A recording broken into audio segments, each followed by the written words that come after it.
Oh, this looks familiar. Atratzu's back playing another RTS. Well, it's been a while since I played Warcraft 3 Reforged, Age of Empires 3 Definitive Edition, and the unique snowflake of a game that is Star Wars Rebellion. To be honest with you, I didn't even know what kind of game Star Wars Galactic Battlegrounds Saga was. I keep thinking, okay, now I've played every Star Wars game on Steam, and then I stumble across some other game I haven't played before. Last time it was Star Wars Rebellion, which was one of the most unique strategy games I've ever played.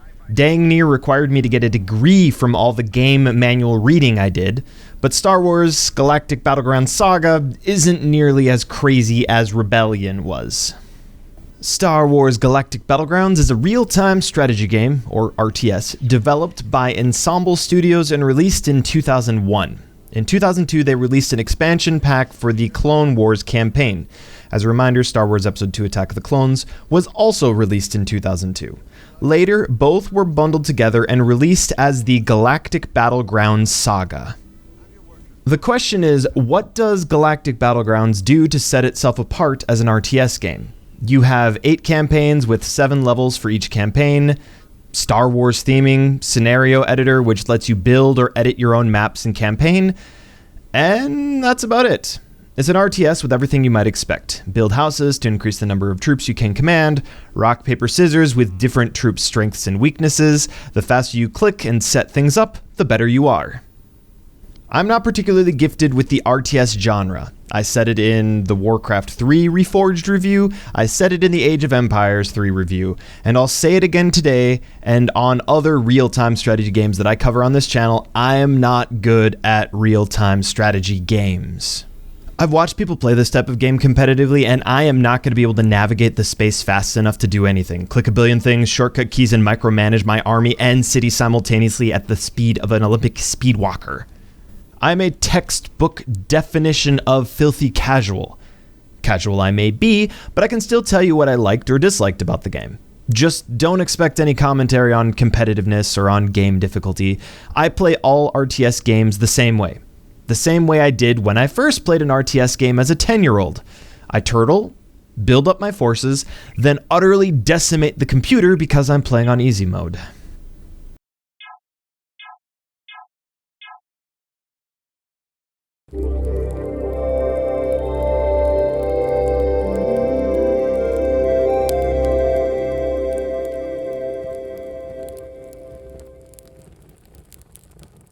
The story for Star Wars Galactic Battlegrounds Saga follow events from the films for Episode 1, 4, 5, and 6.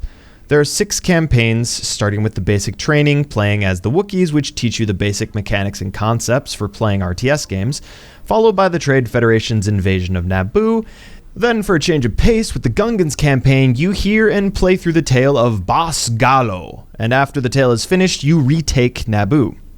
The next campaign, you finally get to play as the good guys, the Galactic Empire, led by Lord Vader, promptly after the Death Star's destruction and assaulting Yavin 4, concluding with everybody's favorite snow planet. The next campaign, you must play as the rebel scum, who must have their turn, of course. And lastly, we return to the Wookiees as Chewbacca works to liberate Kashyyyk. The final 2 campaigns were added in the Clone Wars expansion, following along with the Confederacy and Republic respectively. The interesting part about the Confederacy campaign is you're playing as a Force-sensitive Chiss named Severance Tan, who was made exclusively for this game to act as an agent of Count Dooku's. I don't know where Ventress was during this, don't ask. On the whole, I'm pretty easy to please when it comes to Star Wars stuff. Star Wars but RTS, Star Wars but FPS, Star Wars but pinball machine. I'm happy with all these things, as long as the game isn't unreasonably unpleasant to play. But when it comes to story, there's not much here to write home about. But it wasn't bad either, just a whole lot of meh.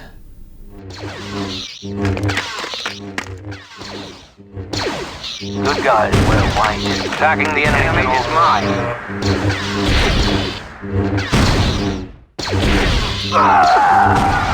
I'll take care of you, Commander. Sir.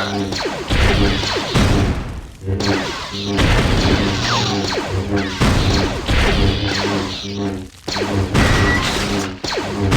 there, freeze!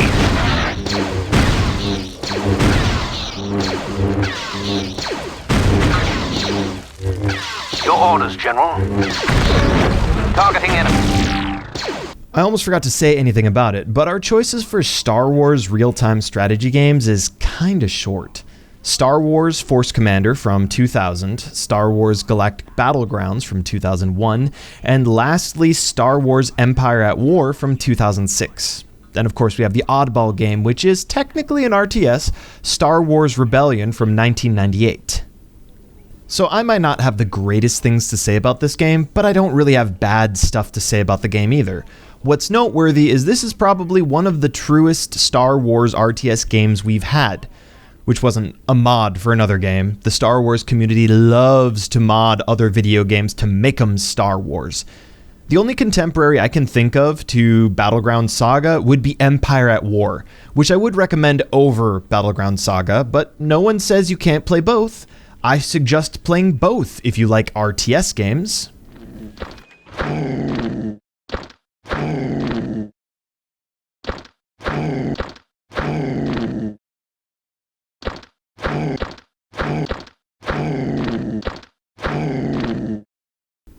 I found the gameplay to be pretty standard for the RTS genre.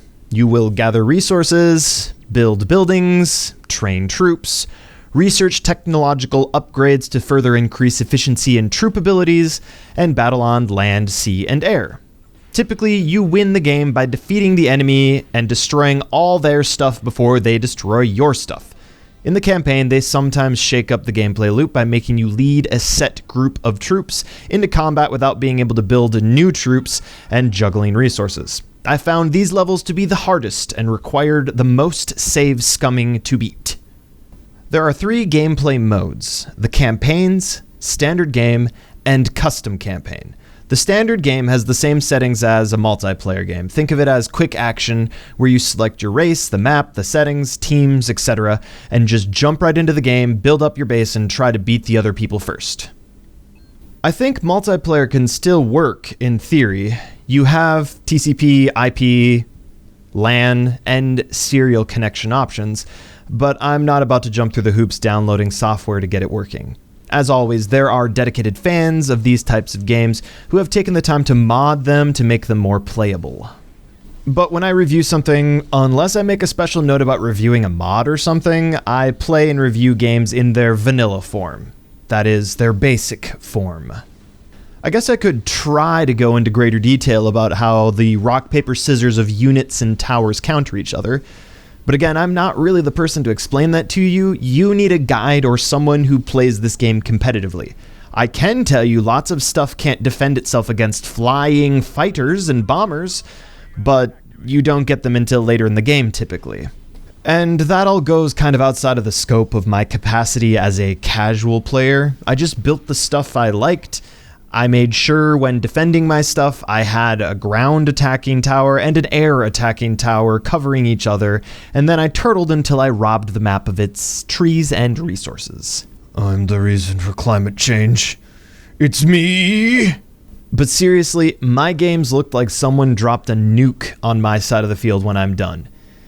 Yeah, I'm not good at this game or know how to min-max it. I just built all the things, found the strongest boys to orbital bombardment from orbit, and then protected them with a squadron of fighters or anti-air troops or quick cavalry units, if you will.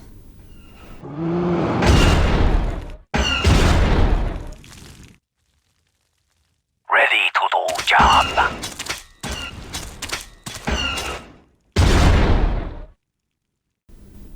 I have played Star Wars Empires at War. I have not played Star Wars Force Commander, as of yet. But in conclusion, while playing Star Wars Galactic Battlegrounds Saga didn't stand out as an RTS, it did remind me of Command & Conquer or Warcraft RTSs, but with a Star Wars skin on it, which is perfectly fine. I wish I'd grown up playing this game. I would have loved it at the time. But as it stands today, it's a little more rough around the edges, and you can tell it's aged. I'd say Galactic Battlegrounds is a real-time strategy game first, Star Wars game secondary. If you like both of those things, give it a try. The game has aged, and it shows, but it's still playable, and you can always build up a huge army and crush your opposition. Unfortunately, I doubt I'll ever be coming back to this game again. But if you're up for playing an older RTS, you could do much worse. This game goes on sale often. Feel free to pick it up for a few dollars. Thanks for taking the time to watch the review. Hopefully you found it entertaining or useful. For some of you, I just told you I was indifferent to a childhood favorite of yours. If that's the case, I am sorry. I just can't see why I'd play this game instead of Empire at War today, except for nostalgia's sake. But I've dug my grave deep enough, I guess. If you want to hear me talk about more RTS games I've played, but I'm not good at, feel free to watch my reviews on Warcraft 3 Reforged or my review for Age of Empires 3 Definitive Edition. Free to play! Yeah, Age of Empires just appeared in my Steam library and I was like, I have the game! No, wait! I don't have the game! Darn it! Anyway, I'm Atratzu. I will see you in the next review. Thank you for watching. Walker moving to attack. I'm reading. Watching the skies.